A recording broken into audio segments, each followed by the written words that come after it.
Assalamualaikum warahmatullahi wabarakatuh. Perkenalkan, nama saya Mediana dengan NIM 21022222213. Saya akan menjelaskan PPT tentang prinsip-prinsip digital governance. Yang pertama, prinsip-prinsip digital governance ialah yang pertama menjamin pemerintahan yang transparan, yang kedua mendorong partisipasi publik, swasta, dan masyarakat dalam penyusunan kebijakan serta perancangan dan penyelenggaraan pelayanan publik, yang ketiga menciptakan data-driven culture dalam layanan publik dan mengadopsi keamanan informasi untuk meningkatkan kepercayaan masyarakat. Poin kedua yaitu elemen utama e-government. Yang pertama yaitu masyarakat. Masyarakat semakin mudah memperoleh KTP atau eKTP, pembayaran pajak dan cloud. Yang kedua operator. Operator bertugas mengoperasikan, menghandle keamanan data, layanan data, dan jaringan input data. Yang ketiga pengambilan keputusan. Pengambilan keputusan adalah pemerintah yang menciptakan kebijakan dan peraturan. Yang ketiga yaitu poin ketiga yaitu implementasi tata kelola digital governance. Penggunaan teknologi digital untuk meningkatkan kecepatan komunikasi antara pemerintah, masyarakat, swasta, sesama pemerintah, dan tenaga kerja berbasis digital. Pengembangan sistem informasi yang dapat memudahkan akses dan penggunaan informasi oleh masyarakat. Penggunaan teknologi digital untuk meningkatkan transparansi dan akuntabilitas pemerintahan. Pengembangan sistem pengawasan yang efektif untuk memastikan penerapan digital government yang baik. Poin keempat yaitu model 1 government to citizen yang pertama merupakan bentuk hubungan antara pemerintah government dengan masyarakat citizen dalam wilayah pemerintahannya yang dilakukan dengan berbasis teknologi informasi masyarakat. Yang kedua, mencakup perorangan maupun berkelompok. Yang ketiga, bentuk penerapan layanan komunikasi berbasis teks menggunakan email, layanan berita dan informasi dalam bentuk website, dan sistem pemerintahan dan layanan publik secara online.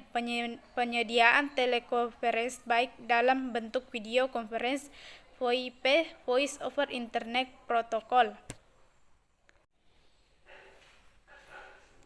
Baik, poin yang kelima adalah model 2, government to government. 1. Bentuk hubungan antara pemerintah antar negara maupun antar dalam satu negara, misal antara instansi atau departemen, antar kementerian, antar wilayah daerah. Yang kedua, tujuannya untuk memudahkan proses berbagi informasi pada level e-government. Yang keenam yaitu model 3 government to business. Yang pertama, bentuk hubungan antara pemerintah dengan pelaku bisnis, baik pihak swasta, wirausaha, BUMN yang dilakukan secara online.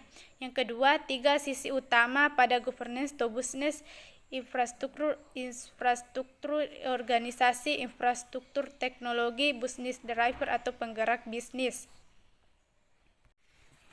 Yang ketujuh, interaksi pada government to citizen. Yang pertama, pemerintah dalam hal ini bertugas untuk menangani segala macam urusan administrasi pemerintahan yang dibagi ke dalam setiap unit berupa kementerian dan pemerintah daerah hingga aparat hukum. Yang kedua, masyarakat memperoleh bentuk layanan online informasi. Yang ketiga, jembatan penghubung antara pemerintah dan masyarakat adalah servis yang bertugas menjembatani tugas yang dikerjakan oleh pemerintah dengan apa yang harus diperoleh oleh masyarakat dalam bentuk data informasi dalam konteks teknologi dan informasi. Kedelapan, keamanan informasi digital governance.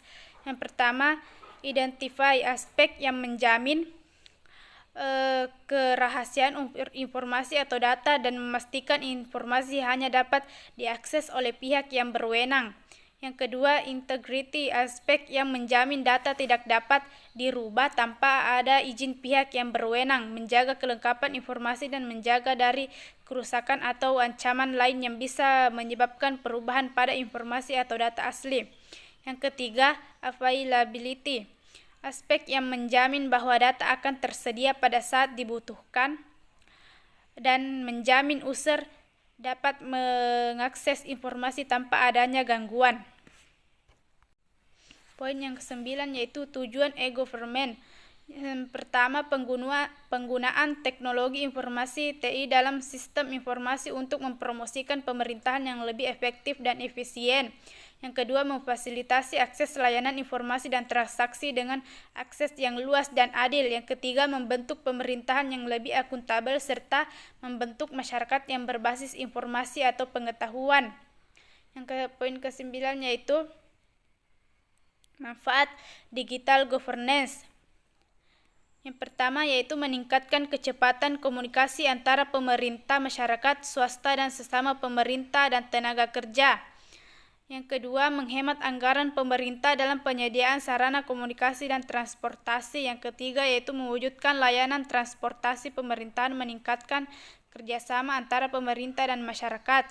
Yang keempat, meningkatkan akuntabilitas dari proses penyelenggaraan pemerintahan dan mewujudkan demokrasi secara lebih baik.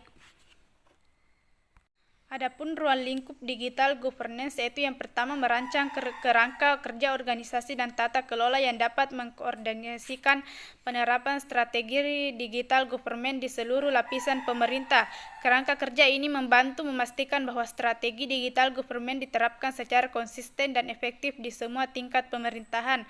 Yang kedua, mengembangkan business case dalam penerapan digital government sebagai dasar dalam melakukan investasi. Business case ini membantu memastikan bahwa investasi dalam digital government memiliki basis yang solid dan dapat diterapkan secara efektif. Yang ketiga, mengadopsi standar keamanan informasi dalam penerapan digital government untuk menjamin penerapan digital government yang tangguh dan terpercaya. Standar keamanan informasi ini yang memastikan bahwa data dan informasi yang disimpan dalam sistem digital government aman dan terlindungi. Yang keempat yaitu menyusun dan menerapkan strategi pengembangan digital government secara berkelanjutan untuk peningkatan daya saing bangsa. Strategi ini membantu memastikan bahwa pengembangan digital government dilakukan secara berkelanjutan dan terus-menerus untuk meningkatkan kemampuan pemerintahan dan meningkatkan kualitas pelayanan publik.